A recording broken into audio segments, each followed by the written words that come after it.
Looking at bank-owned property in Brooklyn. There's not much. If you search around this area,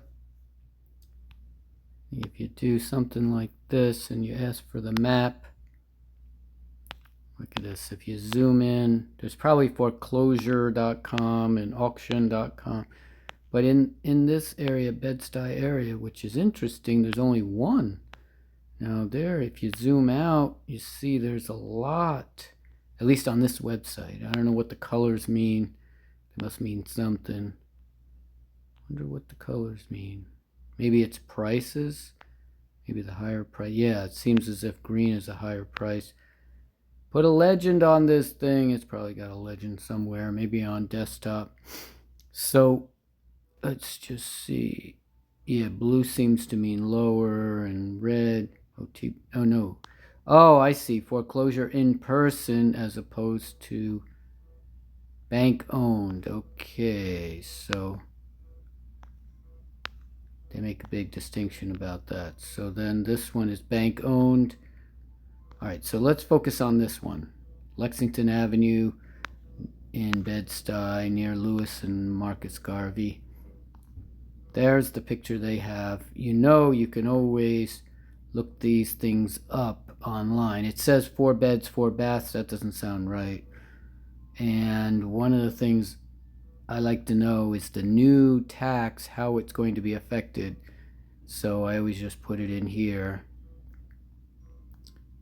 Yeah, you can type in any address here and it'll tell you. So you can go here. I think it's down here somewhere, the address. And we already had it here. Yeah, there it is, Lexington. So we can, just to show you, you put it in the New York specific address. It should find it. Click on it. It should bring you.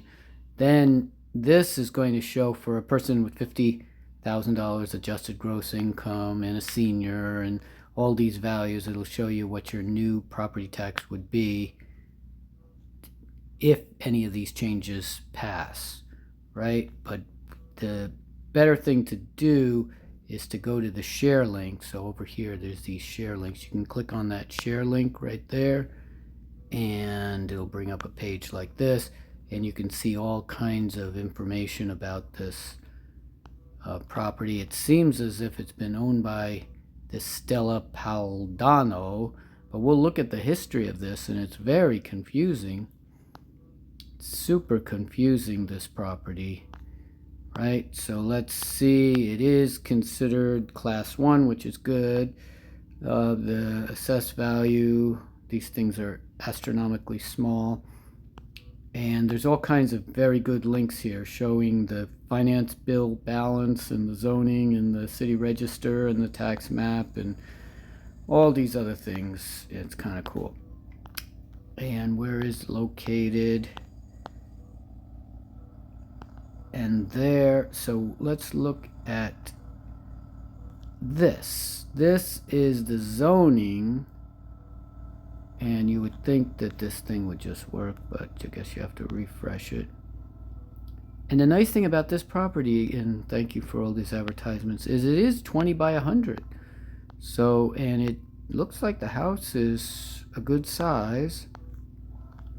And it's on a street that's 70 feet wide that has small sidewalks. So it's very wide street. And it used to have, sorry about that, it used to have an overhead train on this street. This used to have an overhead train, which is amazing. And it's next to Quincy, which is very nice. And let's see what else we see. You can look up the HPD requests or the complaints. And this thing's got a lot of them. None of them seem to be open. But just read some of these things. December 15th, no heat complaint. Entire building. So somebody's living in there. Observed, the inspector did not violate housing law enforced. The complaint has been closed. So they closed that one. But December 5th, this is not too long ago, like around a month ago, second floor, whole walk area, whatever that means. And if you look here, it says The owner has time, but the owner is DFC. No, it's a bank. We can look up the owner's name. HFDs. No. All these letters are making people confused. So we can go here, and under here you can actually look up the finance. That's finance. You always have to refresh these pages. I don't know what's going on with our friend. You can go here and you can see the owner probably has, which shows her as the owner, but I think that's old information. It's now owned by the bank. So if you go to the bill balance and you open up the property tax, I think it's going to show the owner here. Under property tax bills, you would think. System's always got problems. And you can go here and it shows it's HSBC. Yes. And that's at Lexington Avenue, probably Manhattan. It's showing the owner name, National. Yes. So, and I have to say, they're paying the bills. Whatever bills are there, there's a lot of bills. The annual property tax is about $3,000. You can see it right there, $3,800. And whoever is, there's all kinds of problems with the property, but New York City is exterminating things. There must be mice and rats and whatever it is. Emergency repairs. I don't know how they do it for $20. It's hard to believe. And unless they're doing nothing. These are all kinds of emergency repair fees. Somebody's paying all these fees. That must be the bank. And there it is. The bank probably doesn't want to deal with this stuff, so they have the city doing it for them. So they're all intertwined, of course. And what we can do here is go back to here. And the group, where's this group? Here it is. So these are some of the complaints here. Whole walk area, I don't know what that means. But this thing has a lot of complaints. Let's just see, maybe I can zoom in. Can you zoom out again? Bed bug complaints, wow. And let me just see if this brings me back to the beginning. And this site is just so hard to use. Look at that. What in the world? So the overview says 61 complaints, no open complaints. 272 violations. It's a lot of violations. Building charges and fees, 105. Historically rent regulated, check with, no, it's not. Because it is a two-family. Active lead exemptions, no. Whatever that means. Active lead exemptions. Bed bugs, no. Historic image cards, no. Fireproof active vacate order, no. But it's pretty clean. So it's someone in Quebec Street. That must be someone at HSBC. Quebec Street, Greenwood Villa. That must be, seems strange. Managing agent. Oh, managing agent. That must be the bank's managing agent. Anyway, this thing is a disaster, but let's look at the history that Zillow says about it.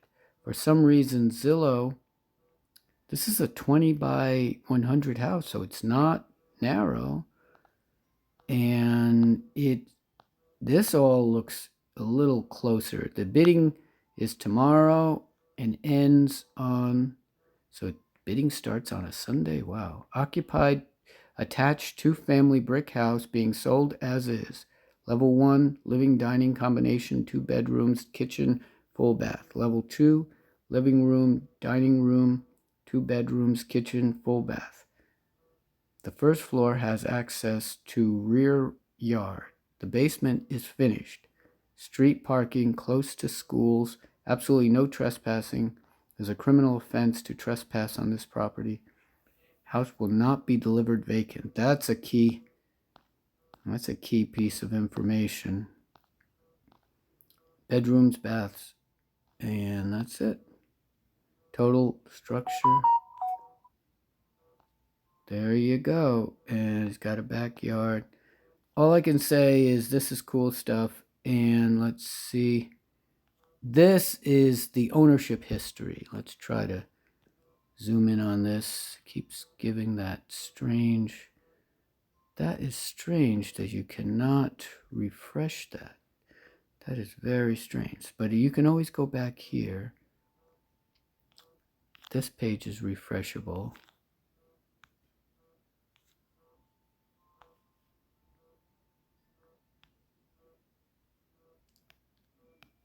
Where's this page? Come on. Wake up, page.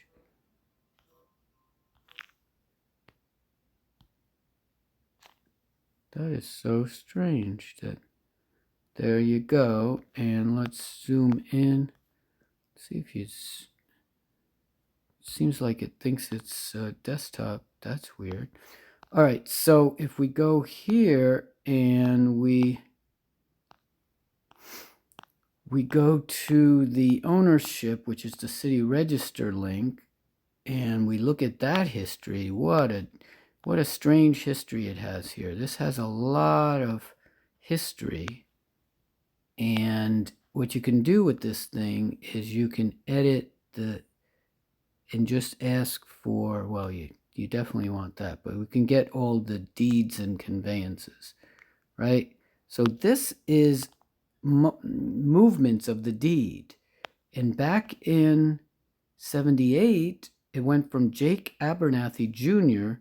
to Jake Abernathy Jr. That's pretty strange. Why would he transfer it to himself? It might have been a naming change. Then the Commissioner of Finance seems to come in 89 and vacate and condemn or whatever they do. But Jake Abernathy deceased appears again in 2000. So somehow it didn't actually go to the city. It never went transferred from the city back, although it was a vacate order. Okay, so the vacate order didn't actually work, it appears. And the deed, no, but it does show a deed going to the city of New York from the Commissioner of Finance, but somehow in 2000, it just appears back in Abernathy's name. I don't even want to look. Abernathy heir, Eli Abernathy heir, heir, I guess, to the deceased. And I don't know what this Latifa Realty Corporation that keeps showing up, Latifa Realty Corp. And then Danny Construction Corp. This is all for $0. So these are transfers. Danny's Construction Corp. English, Teresa English. She might be a relative. And then there's this Esquire referee, Luther Williams. Wow. Luther Williams. That's, and then that actually transferred for over 300,000, June 2004. And then this rehab place changed it over to Daniel O'Brien for about $500,000. Then O'Brien transferred over to Stella for $600,000, which not understanding. And then somehow out of the blue, Jeffrey Miller appears in here.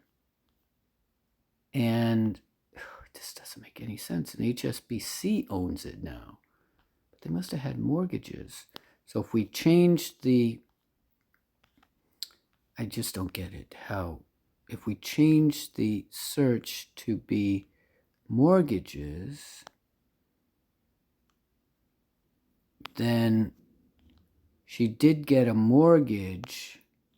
Does it show the mortgage amount? No. Satisfaction of mortgage on 2017. 2019, somebody registered a mortgage, HSBC. How much doesn't show the mortgage amounts? 2005, there was a mortgage amount of $500,000. This whole thing is such a mess. And it seems like they want everyone to be dirt poor so that they all have to borrow money from the bank. But look at this messy history. Who is Daniel O'Brien? Daniel Coley O'Brien. Who is Stella Paldano? who are these people? And then HSBC got involved, which is strange. And that's pretty much the disaster that's happening here. And this is one of the good ones, you know. This is the history, what you can see on foreclosures in Brooklyn. I don't know if I can say peace out. It's not really peace, but peace out.